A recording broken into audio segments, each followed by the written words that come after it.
మారుతున్నారు అనుకున్నప్పుడు మతం మారడానికి గల కారణాలు ఏంటి, వాటిని పరిష్కరించుకుంటే మతం మారే అవకాశం ఉండదు కదా. సరే, ఈ పాయింట్ మీరు అడిగిన పాయింట్కి సమాధానం చెప్పే ముందు నేను ఒక 2-3 పాయింట్స్ చెప్పాలనుకుంటున్నాను. నేను బైరి నరేష్ మాట్లాడిన 2 విషయాల గురించి. పాయింట్ 1 ఏంటంటే సనాతన ధర్మము బయట నుంచి వచ్చిన ధర్మం అని అలాంటి కొన్ని వర్డ్స్ మాట్లాడింది ఆయన. అసలు ఈ దేశంలో సనాతన ధర్మం అంటే బౌద్ధ మతము అని చెప్పి అంటున్నారు. సరే, ఈయన నాస్తికుడు అంటుండు, మళ్ళా బౌద్ధ మతాన్ని అంటే ఒక మతాన్ని మళ్ళా వన్ సైడ్ తీసుకున్నట్టు ఆయనని చెవులు సరిగా వినమనండి. నేను మతం అనే పదమే వాడలేదు, ధర్మం అన్నాను. దాన్ని వక్రీకరించడం, అది వక్రీకరించడం, మతము ధర్మము ఒక్కటే అయితే ఒక్కసారి ఎవరైనా బ్రదర్ నేను ఆయనతో నాకేం డిబేట్ లేదు, నేను ఆయనతో డిస్కస్ చేయాలనుకోవట్లేదు. నేను సనాతన ధర్మము అనే పదము వాడాను. మీరు ఒక న్యూట్రల్ వ్యక్తిగా ధర్మము మతం ఒకటే అని అన్నప్పుడే ఆయన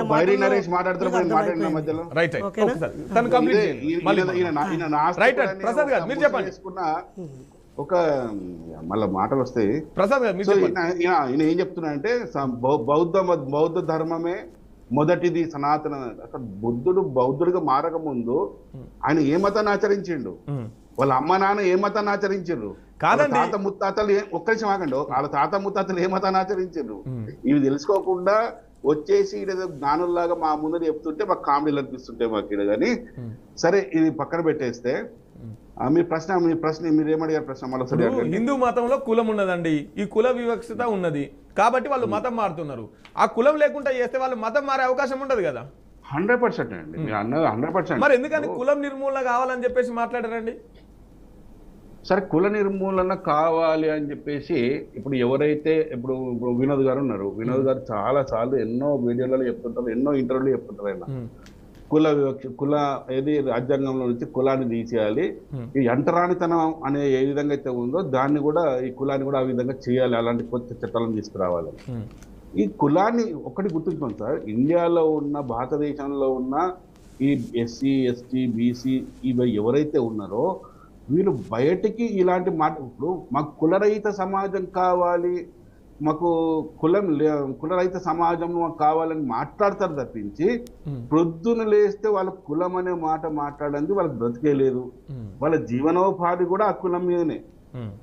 ఎవరైనా సరే అంబేద్కర్ చూడండి, ప్రొద్దున లేస్తే వాడు ప్రొద్దున లేచిందంటే కులం గురించి మాట్లాడదా, కాకపోతే ఇంకోటి ఉండదు వాళ్ళకు. ఇప్పుడు ఈ నాస్తికులు అనే వాళ్ళకు కూడా ఈ కులము మతం గురించి మాట్లాడకపోతే వాళ్ళకి జీవితమే లేదు, వాళ్ళకి ఆదాయం లేదు, రూపాయి ఆదాయం లేదు. ఎందుకంటే వాళ్ళకి పని ఎవరండి ఆదాయం గురించి మాట్లాడడానికి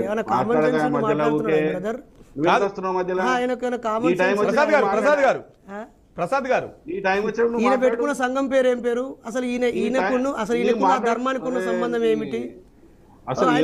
మాట్లాడితే ఆ సొల్లంతా సమాజం అంటే ప్రజలకు ఏం పని లేదనుకుంటున్నారు. నేను ఒక మూఢనమ్మకాల నిర్మూలన సంఘ నాయకుడిగా మీరు పిలిస్తే నేను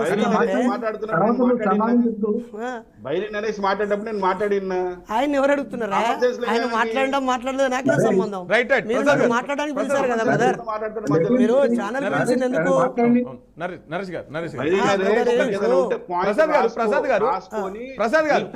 ఇక్కడ పాయింట్ ఏంటంటే కులం, హిందూ మతంలో కులం లేకుండా చేస్తే మూర్ఖంగా కూర్చొని ప్రసాద్ గారు ప్లీజ్ లేదండి. ప్రసాద్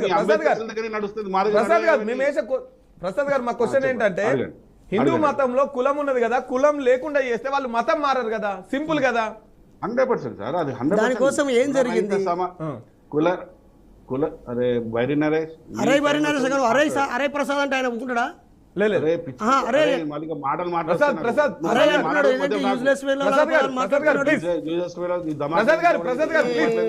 కొంచెం కామన్ సెన్స్ వీడేవాడండి నన్ను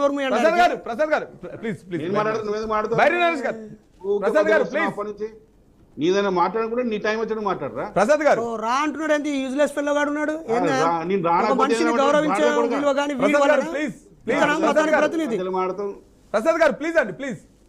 అది కాదండి, నేను మాట్లాడేటప్పుడు మధ్యలో రావద్దు. వాడు మాట్లాడేటప్పుడు నేను మధ్యలో పాయింట్ రాసుకున్నా. వీడిని పిలిచిన ఎందుకండి మరి? కాదు, ఈ పిచ్చోడిని ఎందుకు పిలిచారు? ఎందుకు పిలిచారు? వాడు ఎవడండి నన్ను వాడడానికి? ఎదుటి వ్యక్తిని గౌరవించడం చేత కానీ వాడిని ఎందుకు పిలిచారు ఛానల్ కి? ప్రసాద్ గారు మీరు సబ్జెక్ట్ మాత్రమే మాట్లాడండి. నేను వీడికి చెప్పానా? నేను వీడికి చెప్పాను, నేను మీకు చెప్పాను, ప్రజలకు చెప్పాను. ప్లీజ్ ప్లీజ్ వాడు వీడు అంటున్నాడు ఏమో మీరు. నేను నీకే చెప్తున్నాను ఎదవా. ఓకే, వెళ్ళి కట్ చేయండి useless fellow ని. అలా మాట్లాడే కరెక్ట్ గా వాడు రెండు నువ్వు ఎదవరా అంటే ఒప్పుకుంటాడా? ప్యానెల్లో సంస్కారం యూజ్లెస్ ఫెలో అంటూ మాట్లాడకండి. ఏం రైట్ ప్రసాద్ గారు ప్లీజ్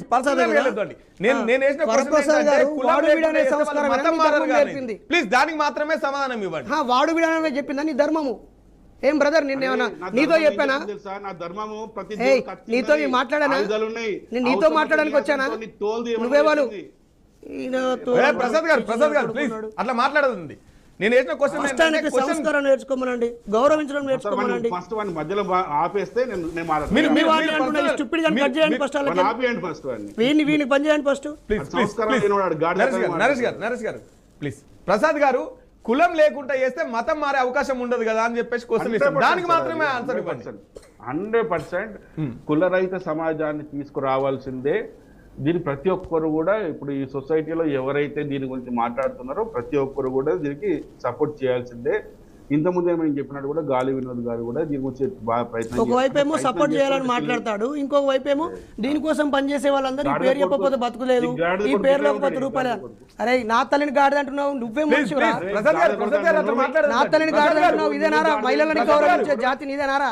ప్రసాద్ గారు అట్లా మాట్లాడొద్దండి ప్లీజ్. ప్రసాద్ గారు ఏం మాట్లాడుతుంది సార్ వాడు? వాడు వీడు బాధ్యత. ఏం మిస్టర్ ప్రసాద్, మిస్టర్ ప్రసాద్ ఏం మాట్లాడుతున్నావు నువ్వు? అంటున్నావు యూజ్లెస్ ఫెలో. మనిషికి అన్నం తింటున్నావా, మనిషి పెండ తింటున్నావా? మనిషిని అరే అనే సంస్కారం అనేది అసలు ఫస్ట్ సుప్రీంకోర్టు జడ్జిమెంట్ చదువురా నాయన. నువ్వు చదివి అసలు కుల నిర్మూలన కోసం నీ పాత్ర ఏంటో చూసుకో. ఎదుటి మనిషిని గౌరవించడం చేతగా కూడా మాట్లాడుతున్నావు. మధ్యలో ఇంకా న్యాయ కోవిదులు ఉన్నారు. వినోద్ కుమార్ గారిని అడుగు సార్. వినోద్ కుమార్ గారు ఇతను మాట్లాడే విధానం సరైనదేనా? సమస్యను డైవర్ట్ చేస్తూ వాడు వీడు గాడిద కొడుకు అరే అంటాడు. ఈ బుద్ధిహీనులు ఎందుకు తీసుకుంటారు ఫస్ట్?